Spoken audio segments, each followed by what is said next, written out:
Hello दोस्तों, welcome back to the channel सस्टी study point. और आज हम बात करेंगे यूपीएचईएससी के जो एडवर्टाइज नंबर 51 में असिस्टेंट प्रोफेसर की वैकेंसी निकली हैं, जिसके हम सॉल्व प्रीवियस ईयर के जो सॉल्व पेपर हैं उनको हम कर रहे हैं। यहाँ पर देख रहे हैं कि प्रीवियस ईयर में क्या क्या क्वेश्चन आए थे, उनके जो पेपर सेट दिए हुए हैं। और आपको पता है, थंबनेल में आपने देख भी लिया होगा हम कौन सी बुक से कर रहे हैं।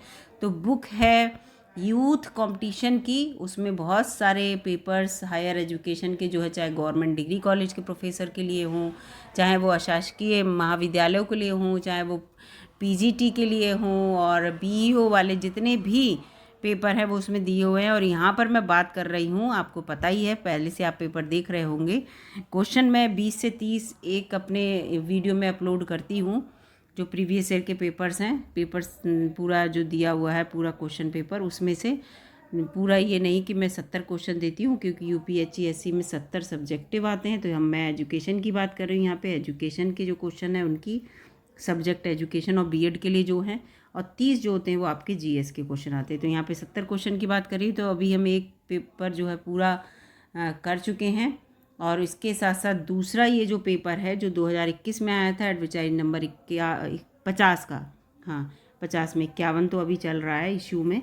तो जो 50 में आया था उसके हम कितने क्वेश्चन कर चुके हैं दोस्तों? 51 कर चुके हैं। आप वीडियो देखिएगा, 2 वीडियो में है 51 क्वेश्चन। ज़्यादा क्वेश्चन एक वीडियो में मैं लेके नहीं आती, क्योंकि बहुत सारे क्वेश्चन अगर एक वीडियो में आप लेके आएंगे तो याद तो होने के नहीं, बस एक बार पढ़ लिए जाएंगे, और थोड़े थोड़े क्वेश्चन होंगे तो उन्हें हम समझते हुए आगे चलेंगे। तो आज जो रिमेनिंग क्वेश्चन है, यानी कि टोटल 70 क्वेश्चन जो है आज हम पूरे कर लेंगे। यानी कि एक सेट जो है जो अशासकीय महाविद्यालयों के लिए यूपीएचईएससी ने विज्ञापन संख्या 50 में जो 2021 में एग्ज़ाम हुआ था उसका सेट पूरा कर लेंगे। ठीक है, फिर हम देखते हैं कि हम कौन सा और जो पेपर है वो लेकर आते हैं, रिवीजन का टेस्ट सेट जो है। तो यहाँ पे देखिए 51वां क्वेश्चन पे क्या आया था एडवर्टाइज नंबर 50 में। तो 51वां क्वेश्चन ये था, दर्शन की वह शाखा जो ये, थोड़ा इसको मैं ब्रॉड कर देती हूँ, ये देखिए, दर्शन की वह शाखा जो यथार्थ के मुद्दों से संबंधित है क्या कहलाती है? ठीक है, यथार्थ की बात करती है दर्शन की वो शाखा, वो आप बताइए। दर्शन आपने पढ़ा होगा, और अगर आप सिलेबस उठा के देखेंगे बीएड वाला, इसके लिए हायर एजुकेशन का, तो पहला यूनिट दर्शन से ही संबंधित है। तो वो कहलाती है तत्व मीमांसा। ठीक है, जो वास्तविकता से हमें रूबरू कराती है। ठीक है, यहाँ पे पूरा लिखा हुआ है तत्व मीमांसा के बारे में। दर्शन की वह शाखा जो यथार्थ के मुद्दों से संबंधित है वह तत्व मीमांसा कहलाती है। तत्व मीमांसा का विषय क्षेत्र संपूर्ण ब्रह्मांड है। ठीक है, यथार्थ को बताते हैं कि संपूर्ण ब्रह्मांड क्या है। इसके अंतर्गत आत्मा, परमात्मा, विज्ञान, जगत, मनुष्य इत्यादि का अध्ययन किया जाता है। सत्य अथवा यथार्थ के ज्ञान का ही दूसरा नाम तत्व ज्ञान है। ठीक है, शिक्षा का उद्देश्य भी वास्तविकता अथवा यथार्थ का ज्ञान कराना होता है। तत्व ज्ञान ही व्यक्ति को जीवन की वास्तविकता से परिचित कराता है। ठीक है, तत्व ज्ञान से ही हम जीवन की वास्तविकता को समझ पाते हैं। तो जो हम यथार्थ के मुद्दों से संबंधित दर्शन है वो कौन सा है, आपको पता ही होगा, मेटाफिजिक्स कहते हैं जिसे, तत्व मीमांसा।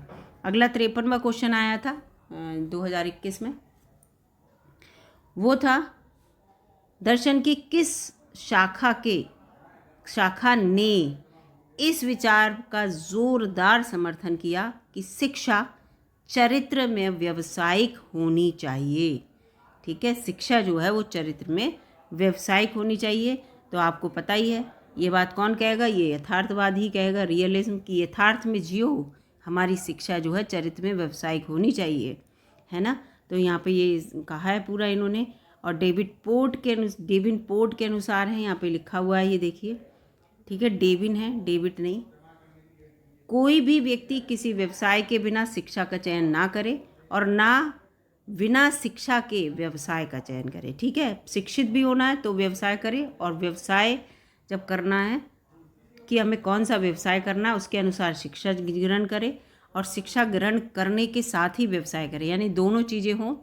वो जो हो व्यवसाय करना भी अच्छे से जानता हो और पढ़ा लिखा भी व्यक्ति हो, ये है अपनी। ऐसा नहीं कि शिक्षा किधर और चल रही है, व्यवसाय हम किसी दूसरे क्षेत्र का कर रहे हैं, ये है। जिस क्षेत्र में हम व्यवसाय करना चाहते हैं जैसे उसी क्षेत्र में हम शिक्षा को ज्वाइन करें। जैसे बहुत से बच्चे जो हैं मान लीजिए टेक्निकल लाइन में जाना चाहते हैं तो बीटेक वगैरह करते हैं, या एमबीए जो है वो बिजनेस में जाना, इस तरह का उनका कहने का मतलब है कि आप यथार्थ में जियो, जो जीवन में इस समय है उसमें जियो। यथार्थवादी विचारधारा यथार्थवादी विचारधारा बालकों के जीवन को सुखमय बनाने की बात को सोचता है कि आपका जीवन सुखमय कैसा हो, ऐसा काम करो। और जीवन को सुखमय बनाने हेतु आवश्यक होती है विभिन्न उपयोगी वस्तुओं के उत्पादन की। इसलिए यथार्थवाद ये मानता है कि व्यावसायिक शिक्षा प्राप्त कर व्यक्ति के जीवन को सुविधापूर्ण व सुखी बनाया जा सकता है। ठीक है, आप कोई मान लीजिए आपने मान लो फोटोग्राफी में कोई एजुकेशन ज्वाइन कर ली, आप फोटोग्राफी में बहुत टैलेंटेड हैं तो आप फोटोग्राफी में अपना कैरियर आगे बना सकते हैं। इसका मतलब आपने जो पढ़ाई की वो आपकी कारगर हो गई, ये मतलब है। कभी कभी क्या होता है कि हम लोग पढ़ाई कुछ और की करते हैं, लास्ट में आके सोचते हैं इस ट्रैक पे तो हमें जाना नहीं था, अब हम ट्रैक बदलेंगे, तो हमारी पीछे की पढ़ाई बेकार हो जाती है। इनका मतलब ये कि यथार्थ में जियो, कुछ ऐसा करो जिससे आप पैसा कमा पाओ, अपने जीवन को सुखमय बना पाओ। ये यथार्थवादियों का रहता है। ठीक है, और ये सही भी है मेरे हिसाब से। अगला क्वेश्चन है इसमें 54वां, स्कूल और कॉलेज यदि पूर्ण रूप से स्वावलंबी ना हो तो यथासंभव स्वावलंबी हो। ये किसका विचार है? मतलब स्कूल और कॉलेज यदि पूर्ण रूप से स्वावलंबी ना हो तो यथासंभव स्वावलंबी हो। ठीक है, पूर्ण रूप से ना हो तो यथासंभव हो। तो ये किसने कहा है? ये कहा है महात्मा गांधी जी ने, क्योंकि महात्मा गांधी जी खुद ही ये कहते थे कि रोजगार की बात करते थे, है ना, कुटीर उद्योग, लघु उद्योग, इनकी बात करते थे, व्यावसायिक शिक्षा की बात करते थे। तो यहाँ पे लिखा है पूरा, स्कूल और कॉलेज यदि पूर्ण रूप से स्वावलंबी ना हो तो यथासंभव जितना हो सके उतना स्वावलंबी हो, ये मतलब है, ये महात्मा गांधी जी ने कहा। अगला यहाँ पे है कि एकात्म शिक्षा के संप्रत्यय को किसने प्रतिपादित किया? ठीक है, तो श्री अरविंदो ने किया, ये दिया हुआ है यहाँ पे एकात्म शिक्षा के संप्रत्यय को। अब इन्होंने क्या कहा है? श्री अरविंदो के अनुसार समग्र पूर्णता जीवन का वह अंतिम लक्ष्य है जिसे हम अपने सामने रखते हैं, क्योंकि हमारा आदर्श वह दिव्य जीवन है जिसे हम इस लोक में भी प्राप्त करना चाहते हैं, तथा यही पृथ्वी पर रहकर यहाँ के भौतिक संसार के वातावरण में ही अपने इस आत्मिक परिवर्तन को सिद्ध भी करना चाहते हैं। मतलब यहीं रहते हुए हम क्या करते हैं, एक दिव्य जीवन भी चाहते हैं और इस संसार में रह के उसे सिद्ध भी करना चाहते हैं। ठीक है, ये चीज़ें उन्होंने कहा, तो एकात्म शिक्षा की बात कही उन्होंने। ठीक है, अगला यहाँ पे क्वेश्चन है, ये सभी विचारों का आधार परिणामगत सत्यापन होता है। सभी विचारों का आधार परिणामगत सत्यापन होता है। ये केंद्रीय विचार किससे संबंधित है? तो ये प्रयोजनवाद से संबंधित है। ठीक है, यानी कि क्या है कि आपको सत्यापन देना होगा, ये है इसका मतलब। तो प्रयोजनवादी वस्तुओं और क्रियाओं की व्याख्या करने के चक्कर में नहीं पड़ते, वे ना आत्मा को मानते हैं ना ही परमात्मा को। इनके अनुसार मन का ही दूसरा नाम परमात्मा है, वो मन को ही मानते हैं और मन एक पदार्थजन क्रियाशील तत्व मानते हैं उसे। इसके अतिरिक्त ये ज्ञान को साध्य न मानकर मानव जीवन को सुखमय बनाने के साधन ढूंढते हैं। ये देखते हैं कि ये कहते हैं ये जो आदर्शवाद की बातें ये इतनी अच्छी नहीं है, आप प्रयोजनवादी ये बनिए। सभी आपके विचार हैं, उनका जो आकार है वो परिणामगत सत्यापन पर विश्वास करते हैं, ये कि देखिए वास्तव में ये है जीवन की सच्चाई, इस चीज़ में रहते हैं ये। ठीक है, जो प्रयोजनवादी हैं। फिर आ जाता है एडमिनिस्ट्रेशन से क्वेश्चन है, प्रशासन के पिता किसे कहा जाता है? इम्पोर्टेंट क्वेश्चन है ये। ठीक है, आपको पता भी होगा, हेनरी फ्योल को कहते हैं, इसको रट लीजिएगा। प्रशासन के पिता हेनरी फ्योल हैं। ठीक है, फ्याल लिखा हुआ है, फ्योल बोलते हैं वैसे, ये देखिए लिखा हुआ है यहाँ पे इंग्लिश में ना। नियंत्रण एवं नियुक्तियाँ क्षेत्र निम्न के अंतर्गत आता है। नियंत्रण और नियुक्तियाँ किस क्षेत्र के अंतर्गत आते हैं? Controlling and appointments. तो यहाँ पे देखिए किसके अंतर्गत आते हैं? तो ये आते हैं मैनेजमेंट के अंतर्गत। ठीक है, मैनेजमेंट ही कंट्रोल करेगा और वैकेंसी निकलेंगी तो उनमें क्या करेगा? भर्ती करेगा। तो ये मैनेजमेंट के अंतर्गत आते हैं, लिखा है पूरा। ठीक है, मैनेजमेंट के द्वारा ही विभिन्न अधिकारियों और व्यक्तियों के उत्तरदायित्व तथा उनकी स्थिति क्रम का निर्धारण भी करते हैं कि आप इस पोस्ट पे, आप इस पोस्ट में आप ये काम करेंगे, आप जूनियर हैं, आप सीनियर, ये सब ना। प्रबंधन किसी भी संगठन, चाहे वह औद्योगिक जगत से संबंधित हो या शिक्षा जगत से, क्या काम क्या कहलाता है वो, तो वो आपको पता है, जगत से संबंधित हो चाहे किसी से भी संबंधित हो, उस तो ये क्या कहलाएगा, ये उसका जो है मस्तिष्क कहलाता है। किसी भी पूरे सिस्टम का जो मैनेजमेंट है उसे माइंड कहते हैं। जब तक वो माइंड नहीं होगा तब तक मैनेजमेंट, तब तक जो भी संगठन है वो सही से काम नहीं कर पाएगा। शिक्षण अधिगम के प्रबंधन का कार्य प्रमुख रूप से अध्यापक का होता है। शिक्षण अधिगम के लिए योजना बनाता है और व्यवस्था करता है और नियंत्रण और नियुक्ति करता है। ठीक है, ये सब चीज़ें हैं इसमें दी हुई। ठीक है, माइंड कौन है इन सब चीज़ों का, तो वो मैनेजमेंट कितना अच्छा है आपका, किसी भी क्षेत्र में हुआ, अगर आपका मैनेजमेंट अच्छा है तो डेफिनेटली आप उस क्षेत्र में सफल रहेंगे और आपके साथ जो भी आपका रिजल्ट होगा वो पॉजिटिव रहेगा। शैक्षिक प्रशासन में पोस्टकॉर्प क्या है, ये बहुत इम्पॉर्टेंट है। पोस्टकॉर्प, इसको रट लीजिएगा, पूरा इसको अच्छे से पढ़ लीजिएगा। तो ये लूथर गुलिक ने दिया था, इसको पढ़ के देखिएगा, बहुत अच्छा है। ठीक है, तो ये पूरा इसकी डेफिनेशन यहाँ पे इन्होंने दे भी दी है। पोस्टकॉर्प की अवधारणा लूथर गुलिक ने दी थी।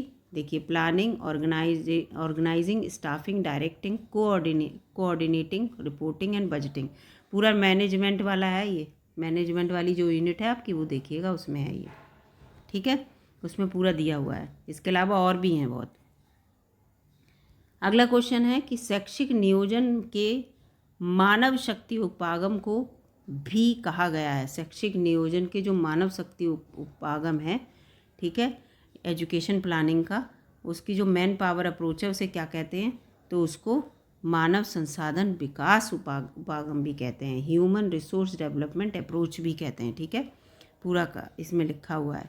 तो शैक्षिक नियोजन का अर्थ है शैक्षिक कार्यों को ऐसी व्यवस्था देने से है जिसमें उपलब्ध साधनों और सामान का क्रमबद्ध उपयोग किया जा सके। शैक्षिक विकास हेतु उपलब्ध साधनों और सामग्री का अधिकतम उपयोग इस प्रकार करना है कि एक निर्धारित समय में शैक्षिक लक्ष्यों को हम प्राप्त कर सकें। सबसे ज़्यादा ये है कि हमने कोई भी उपागम बनाया उसको ऐसे मैनेज करना है कि हमारे जो शैक्षिक लक्ष्य है जिसके लिए हमने उसको बनाया वो लक्ष्य हम प्राप्त कर ले, कोई भी काम हुआ। अगला क्वेश्चन है, इसमें दिया है कि नेतृत्व के संयोगिक सिद्धांत। ठीक है, कंटिंजेंसी थ्योरी ऑफ लीडरशिप। ठीक है, लीडरशिप से संबंधित है, कंटिंजेंसी थ्योरी के बारे में पूछा है। नेतृत्व के संयोगिक सिद्धांत को निम्न ने दिया था, तो किसने दिया था, इसका उत्तर यहाँ पे पूछा है। तो इसका उत्तर है F.E. फिडलर ने दिया था। F.E. फिडलर ने दिया था। ठीक है, ये पेंसिल से जो मार्क रखा है ये जब मैंने पढ़ा था तब का है, ये इसको थोड़ा सा इग्नोर कीजिएगा। नेतृत्व का संयोगिक सिद्धांत F.E. फिडलर ने दिया था। फिडलर ने अध्ययनों के आधार पर विश्लेषित किया कि समूह का कार्य निष्पादन दो तत्वों की अंतरक्रिया का परिणाम होता है। सही बात है, कोई भी आप कार्य करेंगे जब तक दो तत्वों की अंतरक्रिया नहीं होगी परिणाम नहीं मिलेंगे। ये तब है नेतृत्व शैली और परिस्थिति अनुकूलता है। देखो आप कितने अच्छे लीडर हैं ये है, और वहाँ की परिस्थितियाँ क्या हैं। आप लीडर कितने अच्छे बन जाइए, अगर आपको अनुकूल परिस्थितियाँ नहीं मिलेंगी तो आप लगातार फेल होते रहेंगे। आपको परिस्थितियाँ भी अनुकूल मिलें और लीडरशिप भी बढ़िया हो तो आपका काम बहुत अच्छा होगा, रिजल्ट भी बहुत अच्छा आएगा। आप किसी भी क्षेत्र की बात कर लीजिए। ठीक है, परिस्थितियों को अगर आपके अनुकूल नहीं है तो आप अनुकूल बनाएंगे, है ना, ये रहता है इसमें। इसके अनुसार विभिन्न प्रकार की परिस्थितियों में नेता की व्यक्तित्व विशेषताओं और समूह की परिस्थितियों तथा समूह उत्पादकता की प्रतिकूल उत्पादकता को प्रभावित करती हैं, न केवल नेता को प्रभावित करती हैं। ठीक है, और न केवल नेता के व्यक्तित्व की विशेषताएं उत्पादकता को प्रभावित करती हैं, बल्कि दोनों तत्वों की अंतरक्रिया का प्रभाव समूह उत्पादकता को प्रभावित करता है, मतलब दोनों उसका है। फीडलर ने इस सिद्धांत के अनुसार कार्य पूर्ण करने में समूह की सफलता नेता और परिस्थिति के बीच उपयुक्त मिलान पर, देखो मैंने कहा दोनों, कोई नेता आपका लीडर है, और नेता का मतलब वो लीड नेता मत समझिए जो राजनीति वाले, किसी भी क्षेत्र में आप नेता हो सकते हैं, नेता मत लीडर। ठीक है, लीडर से मतलब है आपका, तो आप लीड जिस भी क्षेत्र में कर रहे हो, आपके बस जो परिस्थितियाँ वो अनुकूल होनी चाहिए और आप अच्छे लीडर होने चाहिए, दोनों बातें हों। नेतृत्व शैली की प्रबंधकीय ग्रिड, देखिए आगे ग्रिड थ्योरी आ गई, इसमें ग्रिड थ्योरी आ गई है, मैनेजमेंट ग्रिड थ्योरी की अवधारणा निम्न में से किसने प्रस्तुत की, तो ब्लैक एंड माउंटेन ने। इम्पॉर्टेंट है ग्रिड थ्योरी, ऐसे करके ग्रिड बना होगा आप देखना। ठीक है, इस थ्योरी को आप पढ़िएगा, अच्छी थ्योरी है। एक तो ग्रिड थ्योरी और एक अभी मैंने आपको बताई ये वाली। ठीक है, जो लूथर गुलिक ने दी, ये पोस्टकॉर्प वाली, और ये ग्रिट, ये दोनों पढ़ लीजिएगा, इनसे क्वेश्चन अवश्य आता है, अवश्य ही आता है, किसी भी क्षेत्र को लेकर आए। नेतृत्व शैली की प्रबंधीय ग्रिड की अवधारणा ब्लैक एंड माउंटेन ने प्रस्तुत की थी। नेतृत्व शैली वह आवश्यक संरचना है जो विभिन्न अंतःक्रिया परिस्थितियों में नेता के व्यवहार को प्रेरित करती है। ठीक है, बहुत सारी अंतर्क्रिया इसमें रिएक्टेड रहती हैं। ठीक है, ऐसे पॉइंट्स यहाँ पे रहते हैं। नेतृत्व शैली नेता का व्यक्तित्व गुण है जो कि स्थायी विशेषता है और जो प्रत्यक्ष रूप से दिखाई नहीं देती। हाँ, इसमें ये भी है कि आप ऐसा ना सोचिए हर व्यक्ति नेता बन जाएगा या लीडर बन जाएगा, नहीं। लीडर बनने की भी भैया क्वालिटी होती है लोगों में, ऐसा नहीं है हर व्यक्ति लीडर नहीं बनेगा, वो उसकी विशेषता होती है और आप ऊपर से नहीं देख सकते। जब उसे आप कोई काम सौंपेंगे, जब वो काम अच्छे से करेगा तब आप कहेंगे कि ये अच्छा लीडर हो सकता है, इस क्षेत्र में इस काम को अच्छे से कर रहा है, यानी कि अपने जो ग्रुप के मेंबर हैं उन्हें साथ लेके चल रहा है, रिजल्ट बहुत अच्छा दे रहा है, सारे लोग प्रसन्न हैं, सारे आउटपुट उसमें देख रहे हैं, सारी क्वालिटीज़ हैं, तो अच्छे लीडर हैं आप। तानाशाह एक अलग है, तानाशाह वाली बात अलग है, इसमें ये भी है, इसको भी पढ़िएगा। तानाशाह कौन होते हैं, अच्छे लीडर कौन होते हैं, सब कुछ है। लीडरशिप वाली जो आपकी यूनिट है उसको पढ़िएगा, मैनेजमेंट एंड लीडरशिप वाली। उद्देश्यों द्वारा प्रबंधन का प्रत्यय किसके द्वारा किया गया, तो पीटर ड्रैकर के द्वारा। पीटर ड्रैकर, उद्देश्यों का प्रबंधन, मैनेजमेंट बाय ऑब्जेक्टिव, उद्देश्यों द्वारा, बाय है द्वारा, आप उद्देश्यों द्वारा प्रबंधन करेंगे तो पीटर ड्रैकर के द्वारा करेंगे। पूरा लिखा है, उद्देश्यों द्वारा प्रबंधन का प्रत्यय पीटर ड्रैकर द्वारा दिया गया था। उद्देश्य द्वारा प्रबंधन व्यवस्थित और संगठित दृष्टिकोण है जो प्रबंधन को प्राप्त लक्ष्यों पर ध्यान केंद्रित करने और उपलब्ध संसाधनों से सर्वोत्तम संभव परिणाम प्राप्त करने की अनुमति देता है। यानी कि आपके पास जो उद्देश्य है कि हमारा ये उद्देश्य है, ये काम हमें ख़त्म करना है, इस किस तरह से करना है, उसके लिए हम एक लक्ष्य का अपना सारा पैनल बनाएंगे, सारा अपना पूरा व्यवस्था करेंगे, पूरा एक जो है संगठन को बनाएंगे कि इस उद्देश्य के लिए हम आगे बढ़ रहे हैं और अपने लक्ष्य को हम प्राप्त करेंगे। तो उद्देश्यों के द्वारा, उद्देश्य हो जाने के बाद आप मैनेजमेंट करें अपना कि किस तरह का मैनेजमेंट रखें जो हमें हमारा ये उद्देश्य है ये पूरा हो जाए। तो यहाँ पे यही उद्देश्य सर्वोपरि है, ये है। ड्रैकर के अनुसार प्रबंधकों को गतिविधि के जाल से बचना चाहिए। प्रबंधक अपनी दिन प्रतिदिन की गतिविधियों में इतना व्यस्त हो जाता है कि वो अपने मुख्य उद्देश्य को भूल जाता है कि उसका उद्देश्य क्या है, बस काम में मतलब रहता है। अपने उद्देश्य को तो सबसे ऊपर रखना चाहिए, ये क्वेश्चन है। ठीक है, ये 63 होगा। 64 क्वेश्चन देखेंगे। निम्न में से कौन बच्चे सामाजिकरण का निर्धारक तत्व होते हैं। सामाजिकरण का निर्धारक तत्व कौन से बच्चे होते हैं, तो यहाँ पे लिखा है, नहीं क्वेश्चन को गलत रीड किया मैंने, थोड़ा सही से पढ़ती हूँ। निम्न में से कौन बच्चे के सामाजिकरण के लिए जो निर्धारक तत्व है, ये है, इसको जो है थोड़ा पढ़ने में हुआ है। बच्चे के सामाजिकरण के लिए कौन सा निर्धारक तत्व है, तो वो होता है वातावरण। वातावरण बच्चे के सामाजिकरण के लिए एक बहुत अच्छा निर्धारक तत्व होता है। ये क्वेश्चन जो है कि यहाँ पे के लिखा होना चाहिए था, तभी इसको पढ़ने में दिक्कत हो रही थी। ठीक है, के लिखा होता तो ये आंसर यहाँ पे क्वेश्चन ठीक से रीड होता।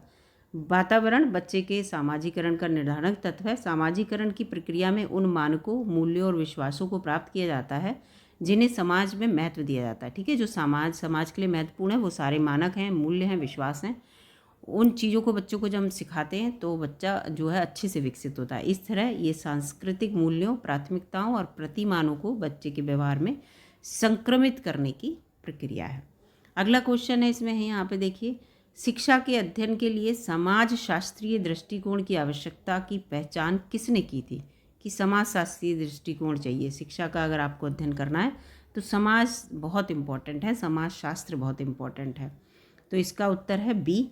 ठीक है, एमिल दुर्खीम ने कहा था, ठीक है, कि दुखी मत हो, समाज साथ में चलेगा आपके, तभी आप शिक्षा अच्छे से कर पाएंगे। ऐसे ट्रिक आप लगा के पढ़ेंगे तो आप अच्छे से पढ़ लेंगे। अगला है 66 क्वेश्चन, निम्न में से कौन सामाजिक परिवर्तन का कारण नहीं है। तो सामाजिक परिवर्तन का आप खुद इसमें बता सकते हैं कौन कारण नहीं। देखो, सांस्कृतिक कारक है, जैविक भी है, मनोवैज्ञानिक भी है, लेकिन आध्यात्मिक कारण जो है वो सामाजिक परिवर्तन का कारण नहीं है। वो हम अपने जीवन को सुधार रहे हैं। ठीक है, इसमें ये होगा, देखो आध्यात्मिक के अनुसार। सामाजिक में ये लिखे हैं 4 कारण ये। ठीक है, सामाजिक संरचना में, सामाजिक मूल्यों में, संस्थाओं में, समाज के सदस्यों के जीवन से संबंधित। ठीक है, तो ये पूरा इसमें दिया है। अगला क्वेश्चन है 67, निम्न में से समाज की परिवर्तनशीलता के लिए कौन अत्यंत आवश्यक है? परिवर्तनशीलता के लिए किसकी? समाज की परिवर्तनशीलता के लिए कौन आवश्यक है? इसको याद रखिएगा, यहाँ पे ये इम्पोर्टेंट है। कास्ट है, रिलीजन है, या जनजातीय पहचान है, या आधुनिकीकरण है? तो आधुनिकीकरण है, ऑब्वियसली आपको पता ही है। आधुनिकीकरण से समाज में बहुत ज़्यादा परिवर्तन हो जाता है। आप देखते हैं कि लोग कहते हैं हमारे ज़माने में ऐसा था, आज ऐसा हो गया, तो आधुनिकीकरण से की वजह से तो है दोस्तों। आधुनिकता इतनी हो गई है कि बहुत सारे समाज में बदलाव आ गए हैं। आज से 20 साल पहले जीवन कुछ और था, अब कुछ और है। अब क्या है, पहले के लोग जो थे घड़े का पानी ठंडा पीते थे, फ्रिज का पीते हैं। लोग शहरों में ज़्यादा बसना चाहते हैं, तो इससे संबंधित है। ठीक है, तो इस चीज़ में जो है आधुनिकता में जितना हम आगे बढ़ेंगे उतना हमारा समाज जो है परिवर्तित होता चलता है। 68वां क्वेश्चन है, अपने से भिन्न लोगों की संस्कृति ग्रहण करने की प्रक्रिया क्या कहलाती है? जैसे जो हमसे अलग टाइप के लोग हैं, हम उनकी संस्कृति को ग्रहण कर लें, उनके कल्चर को एक्सेप्ट कर लें। आपने देखा होगा कि जैसे जो गणेश चतुर्थी होती है वो वैसे महाराष्ट्र में बहुत पॉपुलर है, लेकिन अब पूरे इंडिया में आप यूपी में आ जाइए, कहीं भी चले जाइए, है ना, तो जो विसर्जन की प्रक्रिया है, उनको घर पे लाने की प्रक्रिया है, सारी होने लगी है। डांडिया गुजरात का है, लेकिन अब पूरी इंडिया में होने, तो दूसरे की संस्कृति को हम एक्सेप्ट कर रहे हैं ना, चाहे भले ही वो हमारे ही देश के दूसरे क्षेत्र की है, लेकिन हम एक्सेप्ट कर रहे हैं। तो इसको क्या कहते हैं? तो इसको कहते हैं पर संस्कृतिकरण। ठीक है, अब दूसरे देश की संस्कृति को एक्सेप्ट करेंगे, वो भी एक हो गया। तो ये क्या हो गया? पर संस्कृतिकरण। इसको याद रखिएगा, अपने से भिन्न लोगों की संस्कृति को ग्रहण करना। ठीक है, पर संस्कृतिकरण संस्कृति परिवर्तन की एक प्रक्रिया है जो विभिन्न संस्कृतियों वाले समुदायों के बीच संपर्क के कारण प्रतिफलित होती। सही बात है। इधर राज्य के दूसरे राज्य में लोग रहने गए, गुजरात के यूपी में आ गए, यूपी के कहीं और रहने गए, तो क्या हुआ, गुजरात का जो कल्चर है वो इधर आ जाएगा। तो यही है। ठीक है, पर संस्कृतिकरण के मामले में दोनों संस्कृतियाँ परस्पर प्रभावित हो जाती हैं और एक संस्कृति के गुण दूसरी में अपने आप प्रविष्ट हो जाते हैं। तो एक दूसरे के कल्चर में हो जाते हैं कि हमारे यहाँ तो इसमें ये होता है, दूसरा कहेगा ये होता है, तो मिक्सअप हो जाता है। पहले कुछ और होता था, लेकिन वो धीरे धीरे उस कल्चर में आते हुए थोड़ा सा परिवर्तन हो जाता है। हमारी अपनी संस्कृति में भी ये बता रहे हैं। तकनीकी हमारे वातावरण को बदलकर समाज को बदल देती है। टेक्नोलॉजी से आ गया जिससे हम अनुकूलित होते हैं। ये किसने कहा? तो ये ऑकबर ने कहा। यानी कि हमने अगर टेक्नोलॉजी को अपना लिया, मैंने बताया, देखो फ्रिज आ गया, एसी आ गया, ये सब टेक्नोलॉजी की वजह से ही हो गए। किसके लिए? हमारे वातावरण को हमें मतलब उसके अनुकूलन के लिए। ज़्यादा गर्मी पड़ने लगी है आजकल ग्लोबल वार्मिंग की वजह से, तो हमें इन चीज़ों की ज़रूरत है, तो हमने इन चीज़ों को बना लिया। तो क्या हुआ, ये हमारे लिए अनुकूलन हो गया। हम अब ये एसी में अच्छे से रह पाते हैं, अच्छे से सो पाते हैं। पहले क्या था, पेड़ पौधे बहुत हुआ करते थे, लोग पेड़ों के नीचे सो लेते थे। अब पेड़ पौधे इतने होते नहीं हैं, तो हमें ज़रूरत है। तो टेक्नोलॉजी इसीलिए ज़रूरत है जिससे कि हम क्या हैं, हम अनुकूलित हो जाते हैं। ठीक है, ये इसमें है। अगला क्वेश्चन है 70वां, और पूरे 70 क्वेश्चन हो गए। 70 ही क्वेश्चन आते हैं यूपीएससी के थ्रू जो हायर एजुकेशन में वैकेंसी निकलती है, उसमें सब्जेक्टिव क्वेश्चन 70 ही होते हैं, याद रखिएगा। 30 जीएस के होते हैं। जीएस से संबंधित वीडियो भी चैनल पर अपलोडेड हैं, आप जाके देख सकते हैं। ठीक है, मानवता की सामान्य कल्याण, शांति और अंतर्राष्ट्रीय समझ को बढ़ाने के का संबंध निम्न में से किस संस्था का है? तो वो यूनेस्को का है। यूनेस्को की फुल फॉर्म आप बताएंगे। ठीक है, यूनाइटेड नेशन ऑफ। ठीक है, आप पूरा बताइएगा। साइंस कल्चर क्या क्या जुड़ा है आप देख लीजिएगा उसमें। मानवता के सामान्य कल्याण, शांति और अंतर्राष्ट्रीय समझ को बढ़ाने के लिए यूनेस्को जो है उसके लिए बना हुआ है। तो आप खुद ही समझ जाइएगा SCE इन सब का क्या मतलब है। अब मैं नहीं बताऊंगी इसकी फुल फॉर्म, आप ढूंढिएगा, जिसे पता है अच्छी बात है। तो पूरे 70 क्वेश्चन हो गए। 2021 में ये पेपर आया था दोस्तों। तो इसमें जो है कैसे क्वेश्चन आए थे आप खुद ही देख रहे होंगे कि किस टाइप के क्वेश्चन थे। 2021 में इतने कोई टफ क्वेश्चन नहीं थे। अगर हम मेहनत से डेली पढ़ाई करेंगे और डेली क्वेश्चन पेपर के कुछ क्वेश्चन सॉल्व करते रहेंगे तो काफ़ी कुछ हमारा रिवाइज होता रहेगा और क्लियर होता रहेगा। बस वीडियो में साथ बने रहिएगा, वीडियो को रेगुलर देखते रहिएगा दोस्तों। चैनल पे नए हो तो सब्सक्राइब कर लीजिएगा। ठीक है, सब्सक्रिप्शन से आप ये मत सोचिएगा कि मुझे कुछ आर्थिक लाभ होगा, नहीं, बस मानसिक लाभ मिलता है कि हाँ मेहनत करते हैं तो उसका फल मिल रहा है। ठीक है, तो वीडियो अगर अच्छी लगी हो तो लाइक कर दीजिएगा दोस्तों। मिलती हूँ अगली वीडियो में, तब तक के लिए नमस्कार।